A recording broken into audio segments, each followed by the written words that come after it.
함께 우주로 한번 가보는 시간이에요. 조명만 보이네?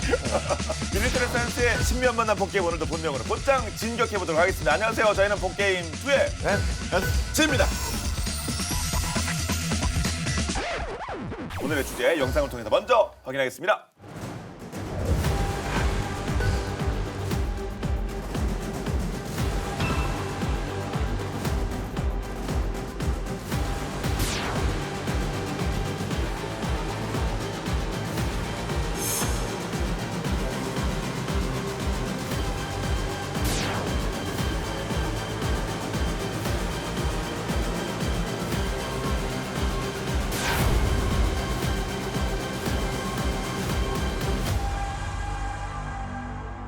자, 새로운 신냉전의 기류가 흐르고 있는 곳 바로 우주입니다.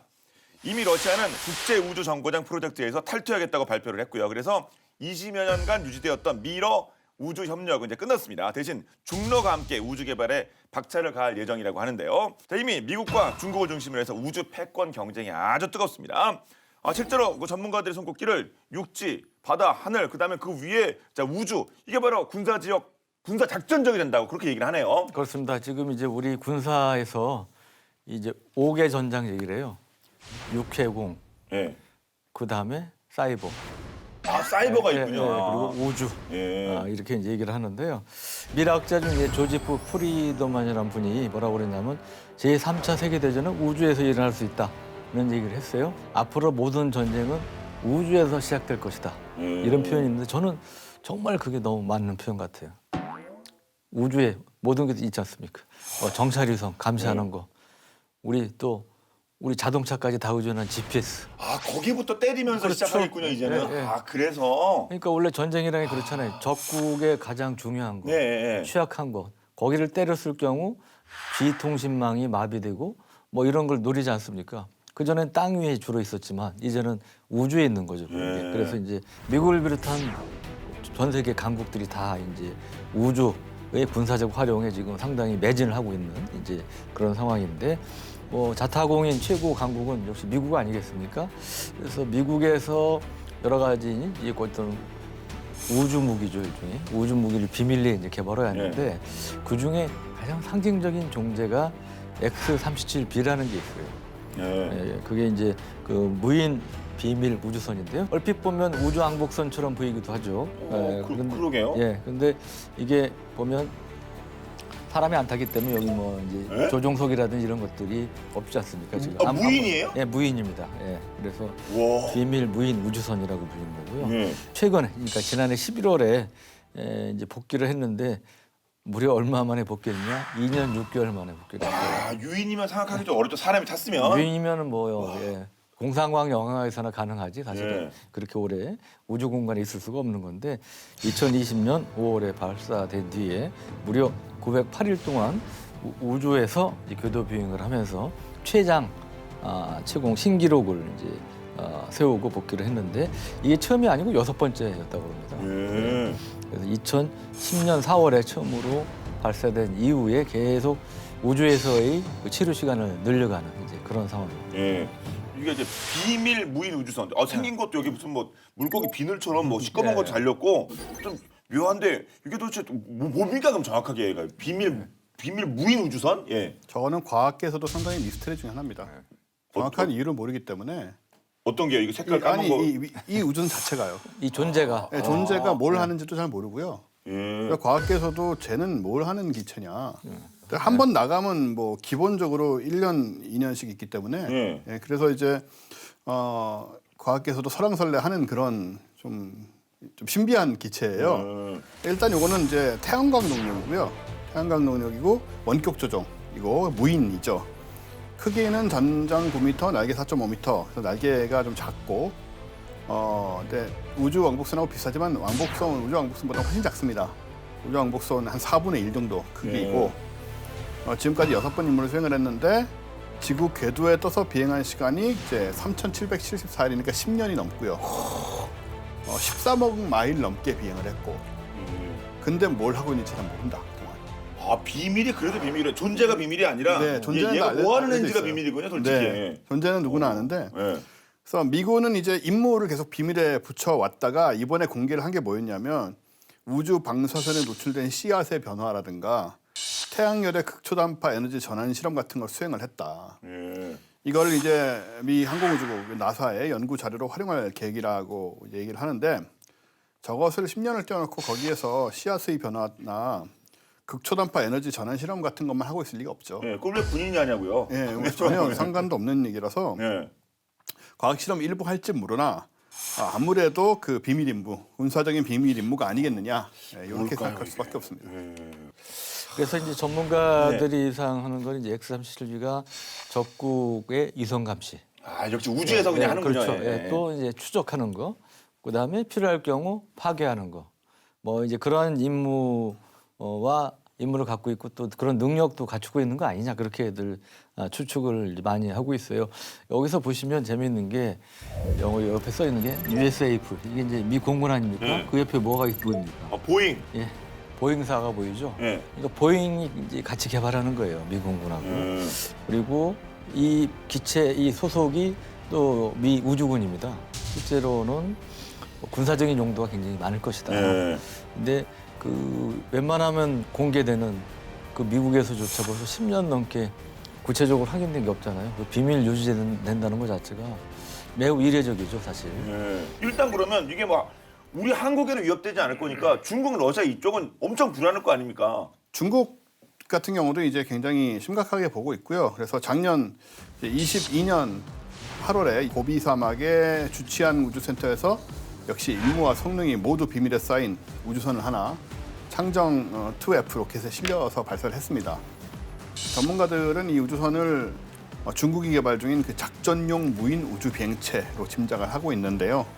지구의 저궤도랑 고궤도로 가면서 적국 위성을 탐지하고 타격할 수 있는 사실상의 우주 전투기가 아니겠느냐라고 보고 있고, 이런 이제 미국, 중국의 작전용 우주 비행체 개발은 지표 발사형도 있을 수 있고 위성 궤도형, 지상형 에너지, 뭐 전자파 발사형 이런 게 다 이제 대위성 무기 체계잖아요.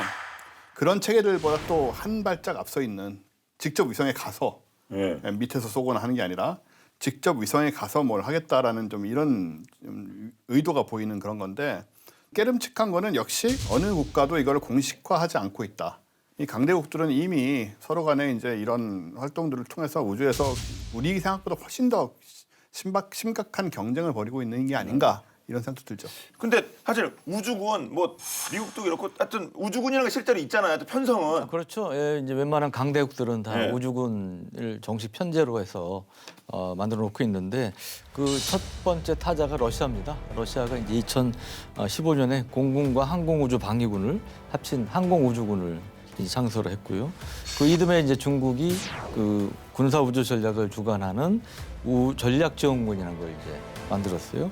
그리고 미국은 이제 트럼프 행정부 시절인 이제 2019년에 육해공군 해병대 해양경비대에 이어서 6번째 군대 제6군이라고 불리는데 우주군을 이제 창설을 했죠. 그리고 이 나토도 2020년에 우주를 5번째 작전 영역으로 규정하는 등 이제 세계 각국이 이제 우주를 새로운 전쟁 영역으로 인정을 하고 있다. 왜 5번째냐? 아까 말씀드렸죠. 육해공, 사이버, 그다음에 우주. 그래서 이제 이 전장이 이게 이제 육해공이 아니고 3개가 아니고 5개로 넓어지는 이제 이런 상황입니다. 네. 그리고 이 주한미군에도 언론에 이제 보도가 됐었는데요. 그 작년 12월에 처음으로 우주군 사령부 예하부대 우주군이 창설이 됐습니다. 주한미군. 주한미군에도 예. 그래서 그 미 본토 밖으로는 3번째로 인도 태평양 사령부 등등 해서 3번째로 주한미군의 이제 우주군이 이제 창설이 됐고요. 그래서 이 주한미군 소속 이제 우주군은 그 미 우주군 사령부 그다음에 인태 사령부 등과 함께 북한의 특히 대륙간 탄도미사일 ICBM이라든지 뭐 이런 이제 핵미사일 관련 정보를 실시간으로 공유하는 역할을 맡을 것으로 기대가 돼서 우리 입장에서는 도움이 되는 거죠. 네. 북한 미사일 발사나 이런 걸 좀 더 신속 정확하게 판단할 수 있는 정보를 받을 수 있게 된 거니까요.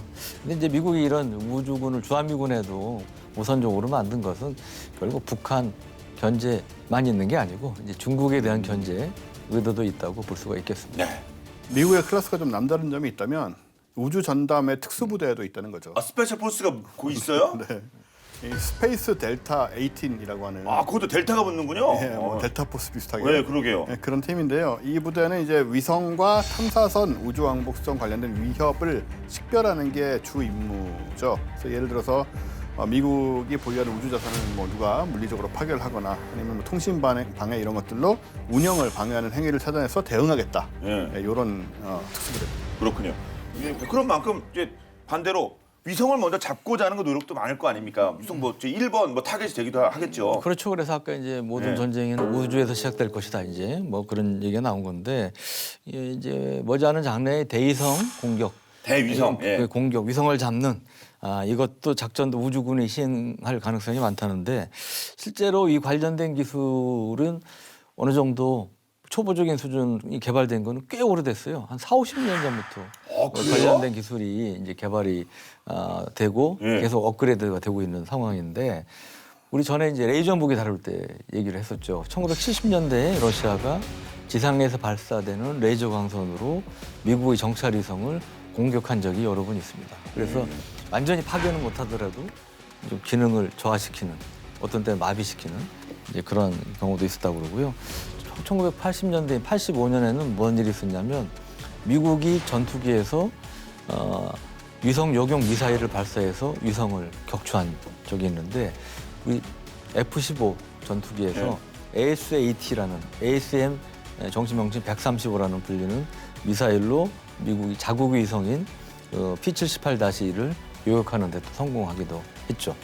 그리고 2007년에는 중국이 이제 자국의 탄도 미사일로 자국 인공위성 FY-1C라는 그런 위성을 폭발을 하기도 했습니다. 이때 그 폭파된 그 중국 위성 파편들이 뭐 몇천 개 이상의 우주 공간에 쓰레기로 돌아다녀 가지고 또 많은 우려를 낳기도 했죠. 그리고 그 2년 뒤에 인도가 이제 2009년에 이것도 역시 그 대탄도 미사일을 개조한 그런 그 PDV 마크 2라는 미사일로 인공위성을 또 격추하는 데 성공을 했어요. 그래서 이렇게 미사일로 인공위성을 요격하는 그 시스템을 ASAT, 안티 세틀라이트 웨판이라는 이제 표현하고 있는데요. 보통 이제 지상에서 탄도 미사일 등을 쏴가지고 적에도 한 뭐 300-400km 정도 되는 낮은 고도를 나는 적에도 위성을 요격하는데 활용이 되는 이제 그런 무기들입니다. 비교적 최근인 재작년 이제 11월에도 위성 요격 시험이 있었는데요. 러시아가 했습니다. 러시아가 그 대위성 미사일을 발사해서 고도 2,000km, 이제 저궤도인데 조금 높은 편이죠. 이 저궤도에 있던 자국의 첩보 위성을 정확히 파괴하는 데 또 성공을 했죠. 중국도 뭐 이런 미러가 이런 상황인데 중국이 가만히 있겠습니까? 아 그럼요. 뭔가 하겠죠. 중국도 이제 다양한 위성 공격 무기를 개발했거나 이제 개발 중인 걸로 알려지고 있는데요. 뭐 지상 발사형 아까 말씀드린 그 탄도 미사일을 비롯한 요격 미사일, 그다음에 그 위성의 광학 센서를 손상을 시키는 지상 발사형 레이저 이런 것들을 중국이 개발해서 배치한 것으로 알려지고 있습니다. 근데 이제 재미있는 게 미국이 2020년 4월에 흥미로운 선언을 하나 했는데 뭐냐면 그 앞으로 대위성 미사일 시험은 더 하지 않겠다. 그러니까 실제로 위성을 요격하는 시험은 하지 않겠다. 이런 얘기를 했다고 그래요. 기술 개발 끝난 거 아닙니까? 그러니까 본인들은 안 하겠다는 거 아니에요? 이제? 더 이상 할 필요 없어서. 그런 거 아닙니까? 솔직히 아니 지금 위성이 이렇게 중요한데 그 실험을 안 한다는 거는. 근데 이제 그거보다는 아까 잠깐 말씀드린 우주 쓰레기 문제 때문인데. 아 그래요? 친환경 때문입니까? 친환경 수준의 문제가 아니에요. 이거는 우주 무기의 어떤 생존성과 직결되는 문제예요. 그래요? 왜냐하면 이게 직접 성능을 확인하려면 위성 상대로 요격을 해야 되고 그럼 위성이 파괴되지 않습니까? 그럼 산산조각 날 거 아니에요, 우주에서. 그럼 그 파편이 어마어마하게 많이 이제 계속 돌겠네요, 뭐 지구를 퍼져가지고 그냥 떨어지면 좋은데 그것 아니고 우주 공간을 계속 돌고 있는 그런 상황인데 이게 이제 결국 그 잔해가 우주 쓰레기가 되는 건데요. 이게 이제 우주 공간이 아시지만 굉장히 빠른 속도로 움직이잖아요, 물체가. 그러니까 초속 한 7-8km로 움직이다 보니까 10cm 안팎의 이런 작은 물체와 부딪혀도 인공위성이 파괴가 될 수 있는 예. 이제 그런 위력이 생기기 때문에 이게 우주 쓰레기가 그래서 무섭다는 겁니다. 뭐 고장난 위성끼리 충돌하면 더 많은 또 어우, 이제 그런 예. 쓰레기가 생길 수 있겠죠. 그래서 이게 우주 쓰레기는 단순히 뭐 위성뿐 아니고 우주를 비행하는 우주 비행사에도 우주 비행사의 생명을 위협할 수 있는 이런 존재라는 거죠. 예. 그러면 우주 쓰레기가 그렇게 문제가 된다면 우주 쓰레기 줄이는 방법이 요격 안 하고 이제 쓰레기 안 만드는 거 그거밖에 없을까요? 요즘 이제 대세는 좀 청소 위성을 띄우는 거죠. 청소 위성이요? 예, 청소 위성을 띄워가지고 그 잔해를 회수를 하겠다든가 뭐 여러 가지 이런 스타트업들도 심지어는 이런 걸 하겠다고 나선 데들이 있어요. 예, 어떻게 하겠다는지 모르겠습니다. 돈이 많이 드는 일이긴 한데, 근데 이제 이게 역시나 그렇게 순수한 의도이기만 하겠느냐라는 생각을 하게 되는 게 2016년 6월에 중국이 우주 쓰레기 청소 위성이라면서 스젠 17호를 쏘아 올렸습니다. 수명을 마친 이제 자국 위성을 안전하게 바다로 추락시키는 용도로 쓰겠다는 건데, 이걸 위해서 이제 우주 잔해 청소용 로봇팔이 달려 있죠. 예. 전문가들은 이 로봇팔이 과연 용도가 그것뿐이겠느냐라는 생각을 하는데, 유사시 이제 다른 위성을 가까이 가서 이렇게 포획해서 그렇죠. 이렇게 버리거나 뭐 부시거나 할 수 있지 않겠느냐라고 네. 보는 거거든요. 뭐 같은 개념 아니겠습니까? 고장난 위성이나 뭐 남의 위성이나 이런 똑같은 걸 거죠. 잡으면, 뭐. 예. 그 실제로 얘네들은 이제 상대 속도를 0으로 맞추고 움직이기 때문에 옆에서 위성이 그냥 있거든요. 아니면 같이 똑같은 속도 움직이니까 그렇겠군요. 빨리 움직이는 걸 따라잡는 게 아니에요. 그러니까 이걸 우리가 착각을 많이 하는데, 뭐 예를 들어서 우주선이라는 게 뭐 마하 몇십으로 예. 날고 뭐 총알의 몇십 배 이런 얘기 하잖아요. 그건 사실인데, 이미 우리가 뭘 하려고 한다면은 같이 상대 속도를 맞춰서 서로 0이 돼 있습니다. 속도가. 같이 가면 되는 거군요. 얘네 입장에서 서 있는 걸 줍는 거예요, 그냥 이렇게. 그래서 이제 이렇게 해가지고 그냥 해버리면 되니까 네.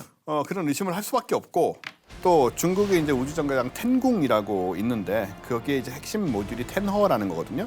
여기에도 이제 10m의 로봇팔이 달려 있고요.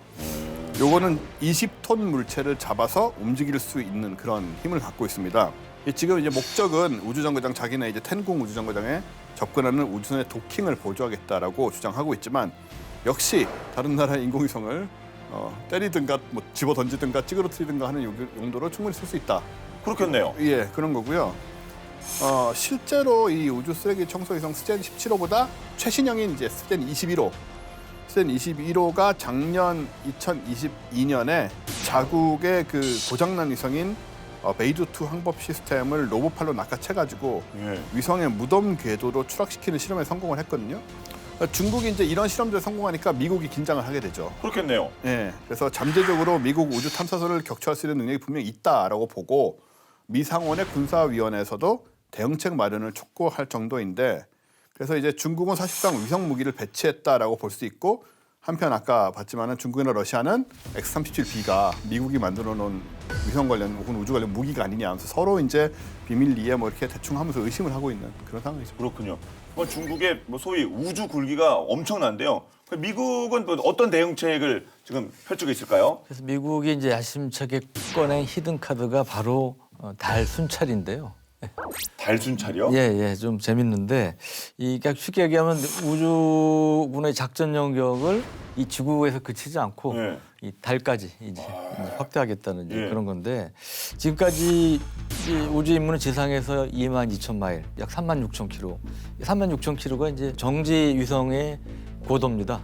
앞으로는 여기에 그치지 않고 이거를 한 10배, 거리는 10배, 작전 영역은 1,000배 정도 이제 넓히겠다. 그래서 우주군의 임무가 달 뒷면까지 이제 확장시키겠다.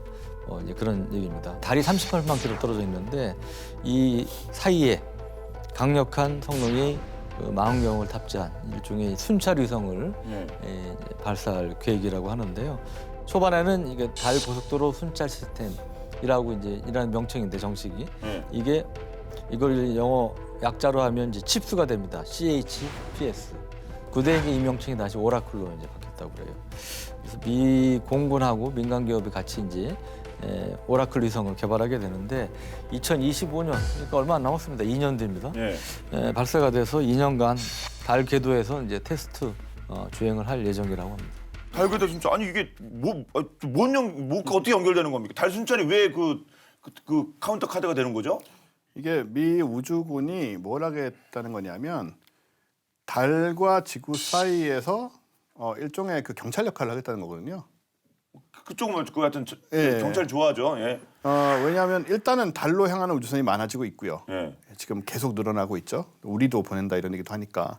미국이 지금 지구 궤도에 띄운 정찰 위성들의 센서와 카메라는 아까 말씀하신 고도 36,000km 정지 궤도에 사실 그 이상에서는 좀 어렵죠.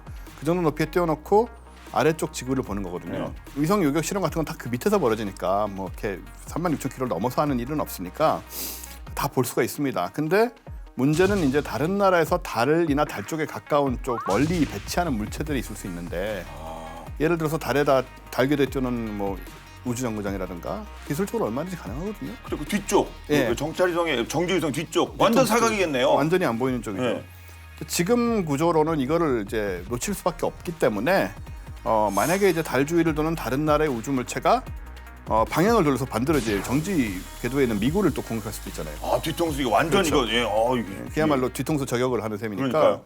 요것도 이제 막을 수가 없는 상태고 그래서 지구와 달 사이에는 지금 미군이 군사적인 자산이 없는 상태이기 때문에 이 우주 공간에 선제적으로 대응 시스템을 갖춰놓고 이상한 행동이 움직임이 벌어지거나 뭐 그런 것들을 다 캐치를 하면서 관리를 하겠다는 거죠. 그럼 그또 미군이 제일 신경 쓰는 나라는 역시 뭐 중국 이렇게 될까요? 그렇죠. 아무래도 아까 원색에서 네. 말씀하셨지만 중국이 뭐 옛날 중국이 아니다. 원래 이제 20세기 우주 탐사 주도국은 미국, 구소련, 지금 러시아죠. 러시아, 그다음에 ESA라고 불리는 유럽 우주국.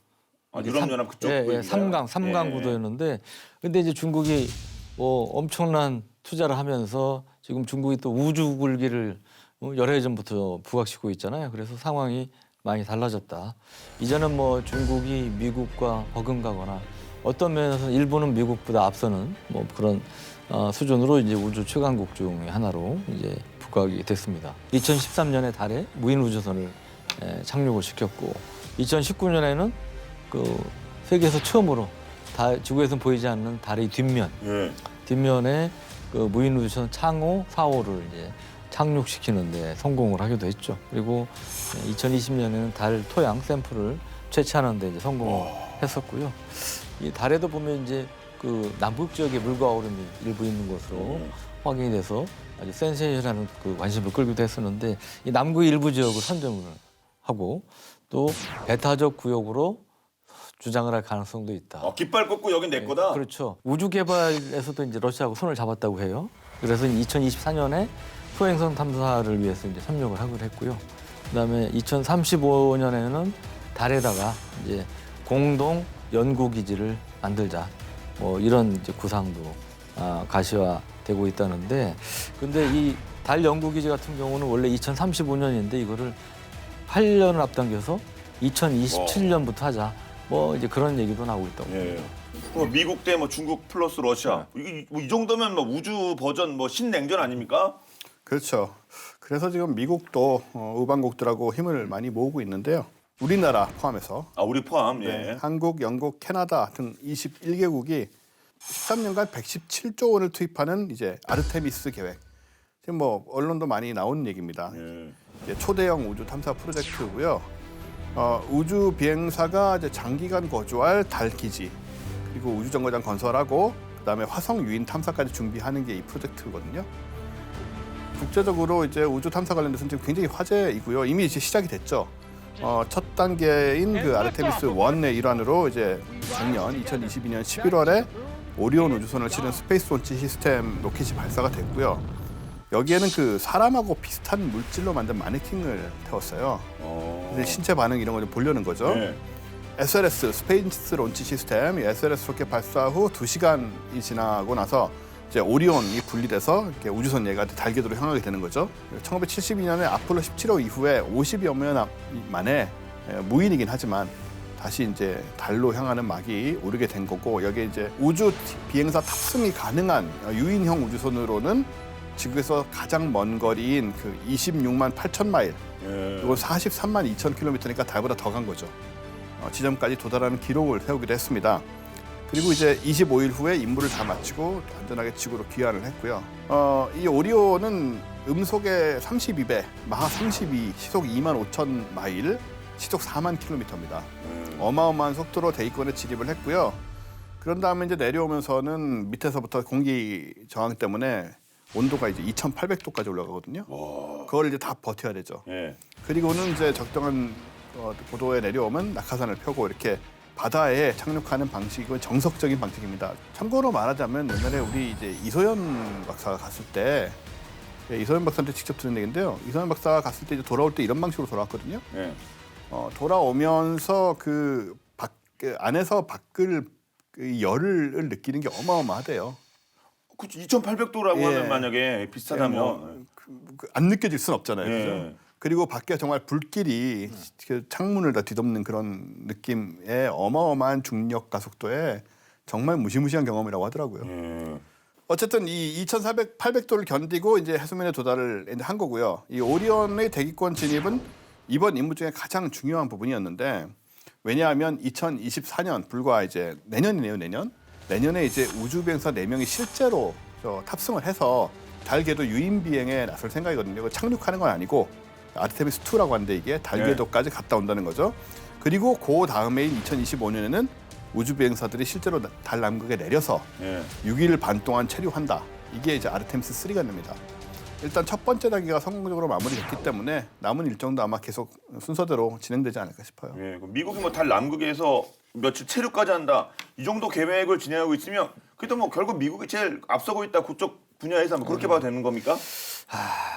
그랬으면 좋은데 하여튼 예. 뭐 또 쉽게 단정짓기 어려운 점이 또 있어요. 아, 또 중국이 왜 또 그러면 그것도 중국 하나요? 때문에 이제 그런 거예요. 중국 때문에 그런 건데 그 이제 미국이 오리온 벌스에 성공한 지 2주도 안 된 시점에 중국은 선저우 15 유인 우주선 발사에 이제 성공을 했다고 합니다. 이제 선저우 15는 중국의 이제 우주정거장이 텐궁이 있어요. 예. 한자로는 천궁. 이 텐궁 완공을 앞두고 발사된 마지막 이제 우주선인데요. 작년 6월에 우주로 떠났던 선저우 그 앞에 발사된 14호 우주인과 이제 임무 교대를 했다고 그래요. 그래서 이 15호의 이제 우주인 3명은 앞으로 6개월간 이제 텐궁에 출루하면서 다양한 분야의 이제 연구를 할 계획인데 이로써 이제 중국이 자랑하는 이 천궁 그야말로 하늘의 궁궐이죠.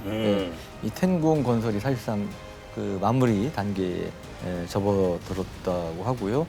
이렇게 되면 우리가 좀 눈여겨봐야 될 게 뭐냐면 중국이 사실상 유일한 이 우주 정거장을 운영하는 이런 국가가 된다는 겁니다. 더구나 2040년에는 핵추진 우주 왕복선까지 뭐 만들 계획을 갖고 있다고 하네요. 와, 핵추진이요? 예.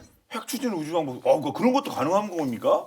말 그대로 핵추진은 지금 여러 가지 문제가 많아요. 왜냐하면은 기본적으로 지금 우주에서 핵 사용 금지 조약이 있고 로켓은 핵으로 추진될 수는 있는데 그게 위험하기도 하거나 여러 가지 문제가 있으니까 좀 안 하는 거거든요. 근데 핵 추진이라는 얘기만 보면은 정말로 무슨 폭발을 통해서 추진을 얻겠다는 것인가? 왜냐하면 효과적인 건 맞으니까요. 근데 그게 가능한지 잘 모르겠고요. 현실적으로 지금 상황에서. 오히려 지금 핵 관련돼서는 이제 요즘 우주 탐사 분야의 게임 체인저로 좀 떠오르고 있는 것이 초소형 원자로 MMR이라고 합니다. 마이크로 모듈라 리액터라는 건데 요거는 통상 10메가와트 이하의 출력을 내는 원자로를 말하는 건데요. 우주선의 실을 만큼 작고 가볍습니다. 그리고 사용 시간 제약이나 출력 부족 같은 전기적인 문제들, 우주에서 겪는 전기적인 문제들을 한 번에 해결할 수 있다. 그래서 중국의 영박이 이것인가 아니면 진짜 추진인지 잘 모르겠고요. 이건 이제 추진하고는 별 관련이 없죠, 사실은. 미국은 이제 2015년부터 이 우주용 원자로를 연구를 시작을 했고요.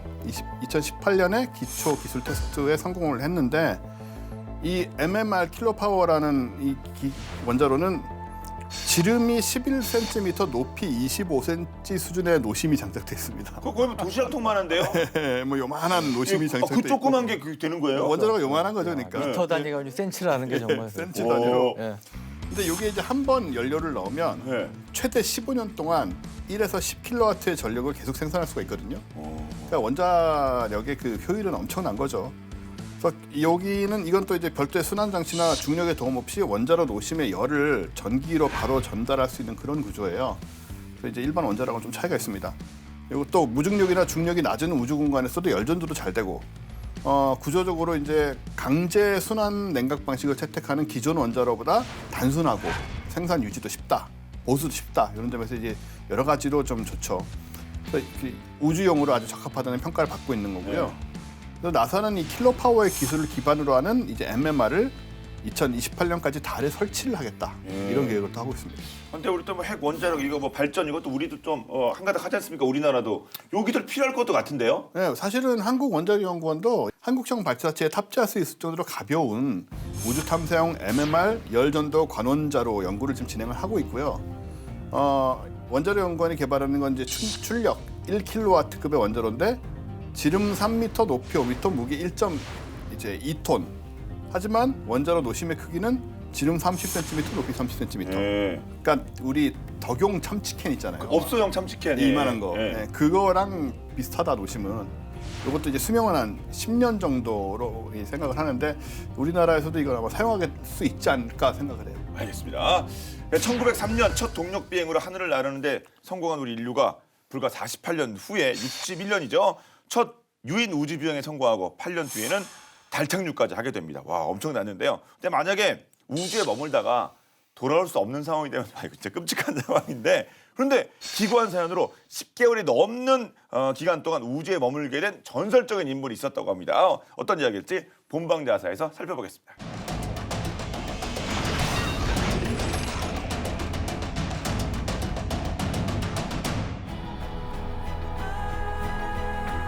인류가 간직할 수 있는 넓이만 무려 930억 광년에 해당하는 광활한 우주에서 미해가 된다면 어떤 기분일까요?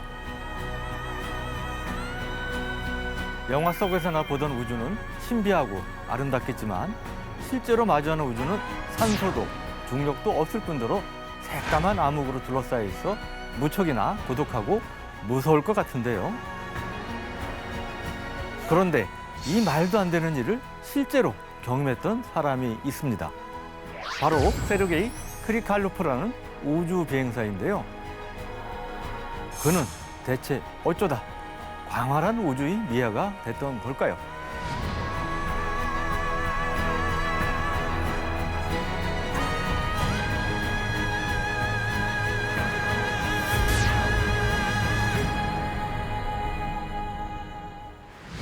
(1991년 5월) 우주정거장 설치 프로젝트를 진행 중이던 북소련은 소유주 TM-12 우주선을 쏘아 올리는데요.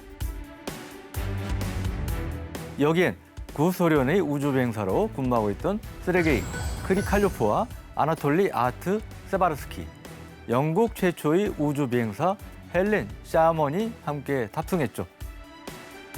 이들의 목적지는 길이 45m, 높이 29m, 무게 130톤의 거대한 우주정거장인 미르였는데요. 미르에 무사히 도착한 3명의 우주비행사는 우주 유영도 하고 과학실험도 하고 점검도 하고 수리도 하는 등 각자 맡은 임무를 수행해 나갔는데요. 그렇게 약 5개월의 시간이 흐른 후 임무를 마친 동료들로부터 순서대로 지구에 복귀했고 마지막으로 세르게이만이 미르에 남게 됐죠. 그런데 약속한 시간이 지났는데도 지구 귀환용 우주선은 나타나지 않았는데요. 우주선이 고장났나? 대체 언제쯤 도착하는 거지? 불안감이 점점 커지는 그때 그토록 기다렸던 지구로부터 연락이 오는데요. 우주선을 보낼 수 없다는 청천벽력 같은 소식이었죠. 대체 구소련은 그를 왜 데리러 오지 않았던 걸까요? 세르게이는 1991년 5월부터 10월까지 약 150일간의 임무를 수행하고 돌아올 예정이었는데요. 하지만 그 당시 구소련의 상황은 상당히 좋지 않았습니다. 구소련의 서기장이었던 미하일 고르바초프가 급진적인 개혁을 시도하면서 내부 분열이 극심한 상태에 이르렀죠. 급기야 1991년 8월 구소련 내부에서 쿠데타가 일어나게 되고 쿠데타 실패 여파로 구소련에 속해 있던 15개 공화국들이 순차적으로 독립을 선언하면서 1991년 12월 26일 구소련은 해체되는데요. 졸지에 우주미해가 된 세르게이는 언제가 될지 모르는 긴 기다림 속에서 하루하루를 보낼 수밖에 없었는데요. 문제는 식량과 물이 턱없이 부족했던 거죠. 남은 음식들로 얼마나 버틸 수 있을지도 미지수였죠. 아무것도 할 수 없는 현실에 막막하고 멘붕에 빠질 법도 한데 세르게이는 포기하지 않았는데요. 지구에서 연락이 올 때까지 버틸 수 있도록 체력을 단련했고 혼자라 외로울 땐 사물과 대화를 하며 힘든 순간을 이겨내고자 노력했습니다. 그렇게 시간은 흘러 지구를 떠난 지 310일째. 지쳐가던 세르게이에게 그토록 기다리던 소식이 들려왔는데요. 바로 지구로 돌아갈 수 있게 됐다는 연락이었죠. 자금이 없어 세르게이를 데려올 수 없었다던 러시아는 어떻게 우주선을 보내게 된 걸까요? 뜻밖에도 그가 지구로 복귀할 수 있었던 건 독일 때문이었는데요. 당시 독일은 우주 연구에 매진하고 있었지만 기술이 부족해 우주선은커녕 우주 비행사를 우주로 보낼 수조차 없었습니다. 이에 독일은 비용을 부담할 테니 독일이 우주 비행사가 미르에서 연구를 할 수 있도록 러시아에 도와달라고 제안을 하게 됩니다. 러시아는 구소련 시절 우주 개발 계획이 재정난을 겪게 될 경우 일본, 영국, 오스트리아 등 다른 나라의 우주 비행사를 동승시켜 왔는데요. 이번엔 독일이 2,400만 달러, 하나로 약 290억 원의 좌석을 사게 되면서 세르게이가 있는 우주정거장 미르로 우주선을 발사할 수 있었던 거죠. 그렇게 우주로 떠난 지 311일 만에 세르게이는 지구로 무사히 귀환하는데요. 그토록 보고 싶었던 아내와 아들들을 마주했고 수많은 사람들이 그의 지구 귀환을 축하하며 장미꽃을 건네주었습니다. 이제 우주만 생각하면 치가 떨릴 법도 한데 세르게이는 그 이후에도 우주 비행사로 활발히 활동하면서 803일 9시간 39분이라는 우주 체류 시간 기록을 가진 마스터 우주인으로 거듭났는데요. 미국의 우주 왕복선에 탑승해 미국과 러시아의 우주 협력 시대를 여는가 하면 미르에서의 경험을 토대로 ISS 조립 프로젝트에 참여해 크게 공헌하기도 했습니다. 은퇴 이후에도 러시아의 우주 개발사인 에네르기아의 부사장으로 근무하면서 우주 산업 역사의 전설로 남게 됐죠. 누군가에는 공포였을 311일간의 우주여행. 하지만 세르게이에게는 우주를 향한 더 큰 꿈을 갖게 했던 시간이었다고 하는데요. 우주에 있을 때는 지구가 그리웠는데 지구에 도착하니 우주가 그립습니다. 인류가 우주로 나아갈 수 있는 토대를 만든 세르게이 크리칼로프. 우주를 향한 그의 꿈은 지금도 여전히 진행 중이라고 합니다.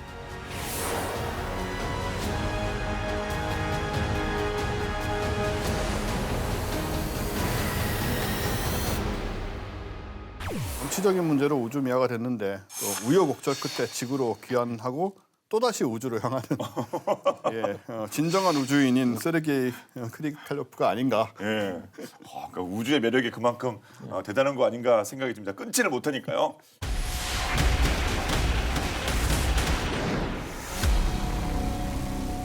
아무튼 근데 우리도 이제 우주 진출해야 되는 거는 뭐 기정사실이 그렇게 돼야 되는 거죠? 그렇죠. 근데 우리도 그런 플랜을 갖고 있고, 예. 근데 이제 우리가 실현하기 위해 국제 공조가 이제 필수적인데, 그래서 주목되는 게 이제 우리 달 탐사 프로젝트 아르테미스 프로젝트인데, 우리 이제 작년 여름이죠 벌써. 네. 예, 대한민국 최초의 달 궤도 탐사선 단누리호 다들 기억했을 텐데요. 여기에 실려 있는 섀도우 캠이 촬영한 데이터가 이제 아르테미스 우주선 착륙지 선정하고 탐사 후보지를 선정하는데 활용이 될 예정이라고 합니다. 그러니까 이런 게 이제 국제 협력 이제 공조가 되는 거죠. 그리고 달 자원 채취와 관련된 이런 연구 협력도 진행할 계획이라고 하고요. 우주선의 연료하고 이제 산소를 만들고 보급하기 위해서는 이제 우주의 현지 자원 활용, 영어로 이제 ISRU라고 그러는데 이게 이런 기술이 이제 중요한데요. 근데 이 분야가 가장 유력한 상호 협력을 할 수 있는 이런 이제 분야라고 합니다. 실제로 나사 실무진하고 국내 연구진하고 상호 의견 조율 중이라고 하네요. 또 최근에 2022년 11월에 이제 1.8톤급 우주선을 독자적으로 개발하겠다는 발표를 했죠. 앞으로 10년 동안 2조 원을 투입을 해서 달까지 갈 수 있는 발사체와 착륙선을 개발하겠다 이런 계획이고요. 또 광복 100주년이 되는 2045년에 화성에 착륙선을 보내는 걸 목표로 근데 이거는 목표라서 모릅니다. 화성 달도 아니고 화성은 만만하지 않기 때문에 예. 물론 이거는 사람을 보내겠다는 건 아니고요. 착륙선 무인 착륙선을 보내겠다는 거지만 이렇게 하기 위해서 이제 지금부터 5년 안에 새로운 발사체를 만들어야 되고 10년 뒤엔 달에 착륙해서 자원을 채취하는 이런 과정들을 다 이제 순서대로 하겠다는 건데요. 달에는 우리가 왜 가느냐라는 생각을 할 수 있잖아요. 달에는 사실 희귀 자원이 많이 있습니다. 아 그래요? 네, 옛날에는 별로 생각 안 하던 건데 반도체나 2차 전지 같은 첨단 제조 산업의 필수인 히토류 계통들. 와 그거 뭐 무기화되고 있는 상황 아닙니까? 갖고 있는 나라는 그거. 예, 지금 지구상에는 이제 특정 국가들만 갖고 예, 있기 예. 때문에 히토류가 굉장히 많고 또 얼마 전에 또 이것도 이제 핵융합 기술이 미국에서 이제 어느 정도 성공했다는 뉴스가 나왔거든요. 그런데 이 연료로 쓸 헬륨 3라든가 이쪽 계통 물질이 달에 아주 많다는 것입니다. 우리 지구상엔 거의 없어요. 달에서 캐오는 그런 자원이 될 수 있는 거죠. 앞으로는 그 핵융합을 통해서 이제 에너지를 얻게 되면 핵 분열, 즉 우리가 일반적으로 알고 있는 원자력과는 정반대 기술인데요. 이러면은 방사능도 거의 나오지 않고, 그래요? 네, 그리고 수소 계통이 연료기 때문에 거의 무한정 연료를 얻을 수가 있고요. 그래서 만약에 이게 진짜 상용화될 정도면은 인류의 에너지 문제가 다 해결된다고 보시면 돼요. 탄소 문제도 다 해결되고. 그래서 달의 가치가 과거에 비해서 또 훨씬 지금 높아지고 있는 상황이다. 그래서 우리도 이런 것들을 지금부터 준비해야 되는 건 틀림없죠. 아니 그러면 그 다른 나라는 뭐 우주군 다 있잖아요. 우리나라도 우주군이라는 게 있습니까? 예, 우리는 이제 정식으로 우주군 만들어진 건 없고요. 네. 다만 이제 우주의 군사적 활용을 위해서 착착 조직도 만들어가고 이제 그런 상황인데 2019년에 우리는 우주 작전대라는 거를 이제 조직을 했어요. 그래서 우리가 이제 중요한 게 무슨 적의 움직임을 알아야 되잖아요. 네. 그러니까 적 정찰 위성이나 무슨 위성이 우리 지나갈 때 전에는 사실은 우리가 정확히 알 수도 없었어요. 그런데 이제 이제는 전자광학 카메라를 통해서 이거를 감시할 수 있는 이제 추적할 수 있는 뭐 이제 그런 능력을 이제 어느 정도 갖추게 됐고요. 그리고 또 뭐 단순히 군사적 목적뿐 아니고 중요한 게 또 그 노후한 위성들이 추락하는 경우 있지 않습니까? 이제 그런 경우 우리 땅이 떨어질지 그것도 알아야 되니까 뭐 그런 거에 대한 것을 미리 알 수 있는 능력.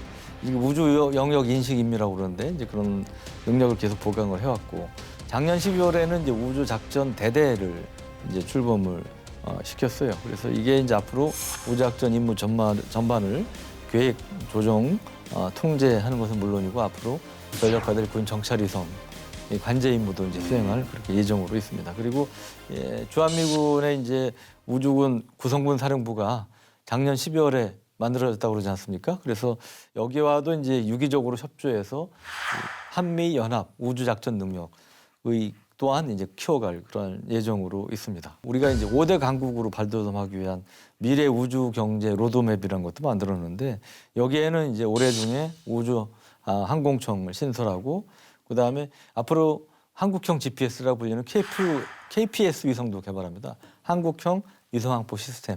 이것도 이제 2030년대까지 3조 7천억 원 이상의 돈을 들여서 이제 개발할 계획으로 있고요. 뭐 이런 거 등등 해서 하여튼 우리가 이제 뉴 스페이스 시대라고 그러지 않습니까? 네. 여기에 걸맞는 우리 나름의 이제 우주 산업, 그다음에 우주 개발 로드맵을 만들어서 지금 착착 준비를 실행을 해가고 있는 상황입니다. 예. 그러니까 더 이상 진짜 우주가 미래 전장이 아닌 현대 전장이 되고 있는데요. 오늘 자세한 내용 살펴봤습니다. 끝으로 한 말씀 부탁드립니다. 일단 이게 결국은 우리 가까운 위성 있는 우주가 됐던 간에 달이 됐던 화성이 됐던 간에 먼저 지분을 갖는 게 되게 중요하거든요.